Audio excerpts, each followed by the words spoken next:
Hey guys, how's it going? Anthony Muthraja here. Yeah, it's kind of been a while. I've not been able to post every week. Been kind of tight with my schedule, so I finally made the time now, and it's at night. So do excuse the lighting. I did my best, but hopefully the information still gets clear to you guys. Before I carry on with the lesson, if you do like what I'm up to on my channel, the lessons and all that, do subscribe for more interesting stuff, more lessons, and you can also check me out on Instagram, instagram.com/Anthony Muthuraja or facebook.com/Anthony Muthuraja music. So you can keep yourself updated with what I'm up to and with gigs, lessons, and all the other goodies.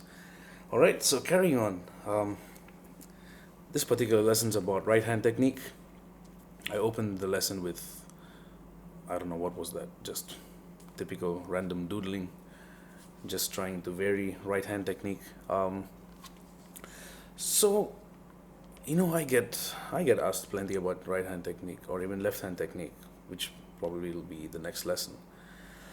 For me, right hand technique is fairly simple. It's fundamental and logical. That's what it is for me.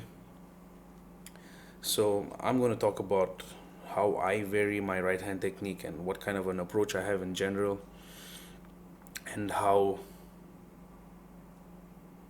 you don't really have to do too much or think too much to get a sound, and how the right hand really has the ability to just give you a bunch of options.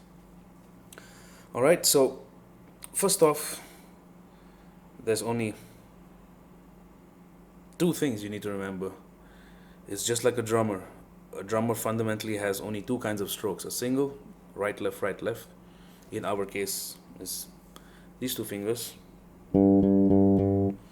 right? And then you have doubles, which is right, right, left, left, or, all right? Now doubles on the bass rarely happens unless you have the time and space and it's a slow song or whatever.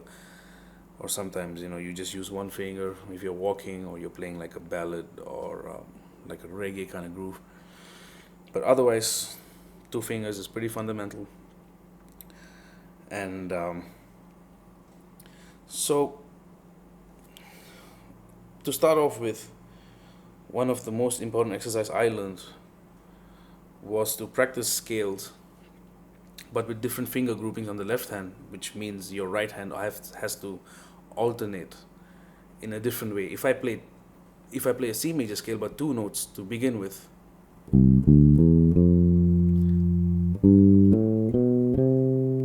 that's what happens. But if I do three notes to begin with,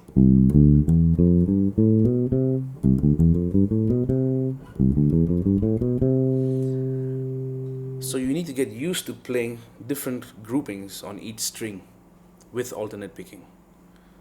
So let's say I'm doing like a chromatic shape. That's just four notes a string. Or what if you do 5?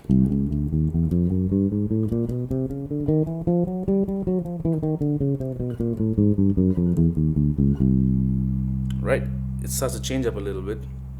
So get used to those variations of different numbers of notes played on different sets of strings.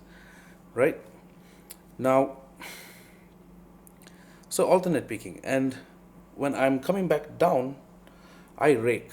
And what I mean by rake is if I play, let's say I play 3 notes on the G string and then the next one on the D. What raking basically is, the last finger that plays on the G string will also play the first note on the D string. So in other words,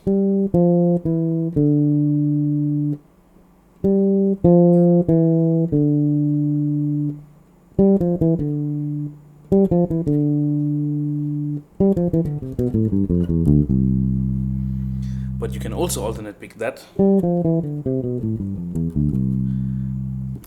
There are a bunch of great bass players who do this, like Tony Gray, good friend of mine, great bass player, Eli Afif. He does the alternate picking thing. It works for him. I struggle to play up to speed with alternate picking, especially going down. So I rake. All right. So again, very fundamentally, when I go up, I'm alternate picking for the most part.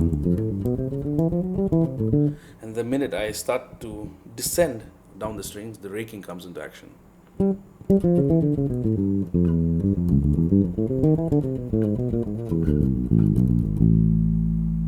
Right?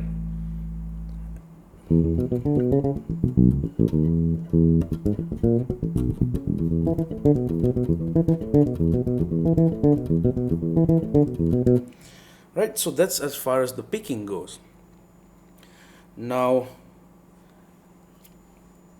let's look at muting. So some bass players tend to fold up these 2 fingers and they just play like that. If you can see that, like that. You'll get quite a bit of noise this way. So your left hand has to do a lot of work.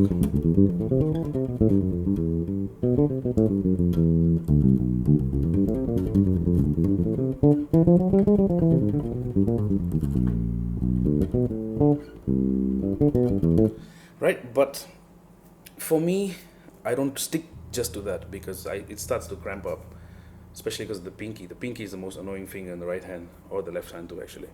So what I do is I just let them be. There are certain phrases or certain grooves where the fingers will close in, and there are certain points where they will come out and they'll just rest on the string, a la Jaco style, just to mute. Right, so that brings me to the main point that there is not one specific right hand technique to play everything. Sometimes you might feel tension when you're closing down your fingers, so you need to open it up. So really, it's just a whole variety of options you have, and you go back and forth between them just for the sake of stamina and sound. Those are the 2 main things that I try to achieve with my right hand and left hand technique.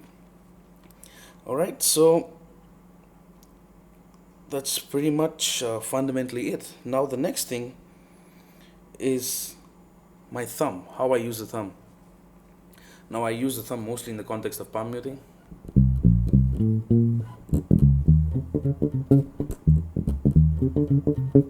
Right, and I like that effect of the thumb and the first finger because it sounds like a pick.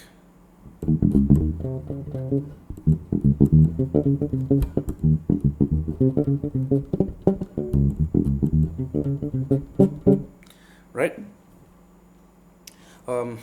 But I also use the thumb if I'm just, and this is something I don't really think about, but I noticed in my playing lately is that if I have a certain phrase, something like,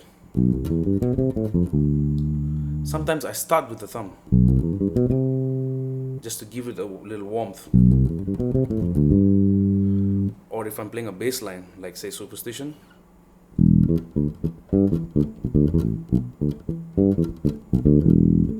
right? Sorry, let me do that again.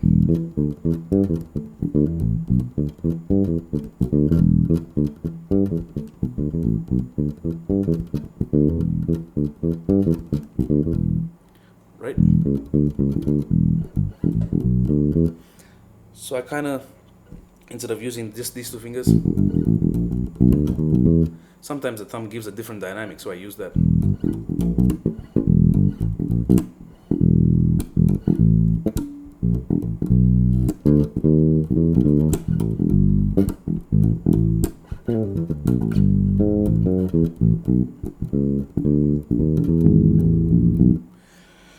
Right, so, but that's as far as I go with the thumb. I don't use it a whole lot, but for the most part, it's just to play the bottom strings or to start off a phrase from the bottom up, just to give it a different texture and sound. Right, so again, just to recap, alternate picking going up, ascending, and descending by alternate picking and raking, and practicing different groupings of notes on each strings, so your hands really get used to alternate picking through odd combinations, so you don't struggle when you have to play a particular phrase or groove, right? And then talked about incorporating the thumb, how I like to use it on the lower strings, and just to start off phrases from the lower notes, right? And then I use the thumb and first finger for a very thumpy, funky pick kind of sound. Sometimes thumb in the middle, you know, or sometimes I'll just use these three for a fill.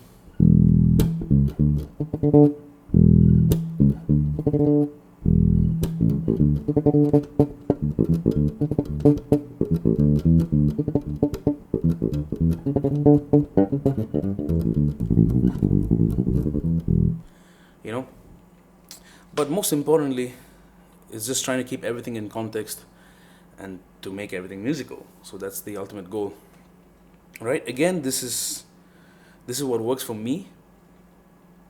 And again, sorry, I keep saying again, I demonstrated everything for the most part at the bridge pickup, so obviously try just the neck pickup. You might notice it's a little harder to play the neck pickup because it's stronger in volume, a lot more low end to it, so the right hand has to really work extra for that. So try all possible combinations with your electronics, your pickups, your tone, your amp, EQ, where you play on the neck. I spoke about that in the previous lesson. So try out all these combinations and variations and see what works for you best. And remember, you cannot confine yourself to just, I'm going to play this way only. Just keep an open mind about it. Try out different variations and see what works for you. Keep what works for you, and whatever else doesn't work, you can just toss it aside. So that's it. I try to keep it short as always. So again, if you like what you see, do subscribe, and I will see you guys in the shed. Peace.